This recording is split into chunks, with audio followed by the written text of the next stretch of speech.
Wolves, and welcome back to FHS News. We've got an exciting lineup of school news for you today, from sweet treats in PE to even a journey with the band. Let's jump right in. To kick things off, here's something cool. Literally, recently, our PE teachers started selling popsicles before and after class for just 50 cents. All of the money raised goes straight towards future PE equipment. Coach Courtney Roth said that she got the idea from her old PE teacher back in Olney, who sold popsicles out of the boys' locker room for the same price. He even came up with fun nicknames for the flavors: orange for school spirit, red and green for frog in a blender, and purple for the purple people eater. They have also started selling Little Debbie Christmas tree cakes. So if you want a treat that also helps the school, stop by the pop shop and pop on in. Now let's rewind to one of the biggest events of the fall, Homecoming Week, held from Thursday, October 2nd to Wednesday, October 8th. The dress-up days were a huge hit this year. Students showed off their spirit on Duo and Squad Day, Meme Day, Crazy Orange and Blue, Glow Get 'em, Neon Day, Dress Your Class, and Color War Day. And let's give a shout out to the junior class, who racked up a lot of wins throughout the week. On Wednesday, October 8th, before the big game, we had our homecoming parade, followed by games and a bonfire. After the parade, the whole student body walked to the football field to join in the fun. The senior class ended up taking first place in the float competition. And now for your homecoming court recap.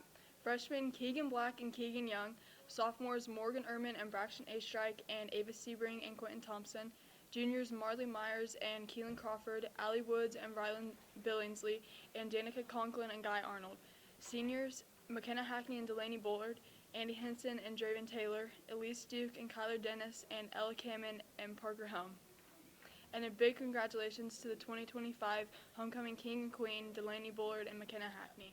Next up, FCCLA kicked off their year with a movie night on October 27th. Students gathered in the auditorium to watch Hocus Pocus, complete with tons of refreshments and a movie theater setup. They aren't stopping there, though. Later this year, they'll host the Winter Ball on January 30th from 8 p.m. to 10 p.m. The coronation ceremony begins at 7:30, doors open at 7, and parents may arrive at 7:15. All students are welcome, and remember, this is a formal attire event, so dress to impress. And now we're stepping onto the stage for our final story. To tell us what's new with the Drama Club, we're sending it over to Athy.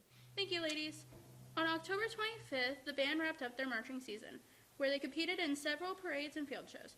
Though they did not bring in any trophies this year, they still improved drastically from last year. I think we made a lot of improvements from last year, specifically in the level of music we were able to do and the technique that we used for marching. We bumped up the music grade level a little bit to include some more harder rhythms, harder notes, and then we also stepped up our marching. A couple more sets were involved, plus some movement.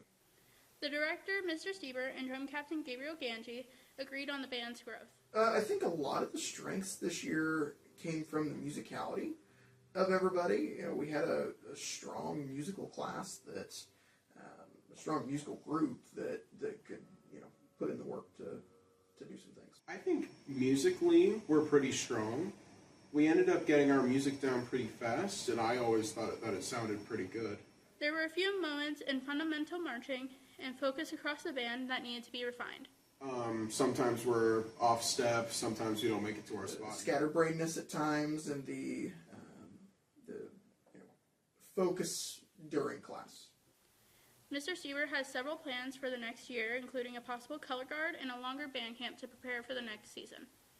Keep building on some of the marching concepts we built on this year, do some more visuals, looking at maybe expanding into a little bit of front ensemble, a little bit of color guard stuff, just to kind of push the overall band to the next level. Drum captain Gabriel Ganji and sophomore clarinet player Aaliyah Sebring discussed the two competitions that they consider their favorite: Jasper County Parade and EIU Field Show competition. Probably the EIU one, where we went down and played at the EIU marching competition. We marched our In the Shadows show, and again, we didn't score very highly, but we got to see a lot of the other bands, and that made it to where you could see how we need to improve. The judges' comments were really helpful, and I think without a doubt, that would be my favorite one that we've done this year.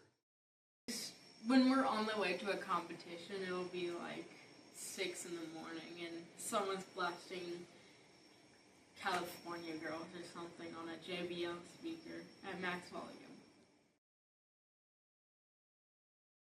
Coming up next week, we've got our big winter concert, including all the ensembles, December 14th, 2 o'clock. And then we will have pep band games coming up starting at the end of November. While marching band season has finished off the year, the drama club is gearing up for its busy season. The drama club is kicking off the year with almost 35 people joining and cast and crew being split down the middle. President Kaylee Wathen is surprised and excited for this year. Last year we had a cast size of 6 and a crew size just slightly bigger than that. So no, I did not think that we were going to have 35 people.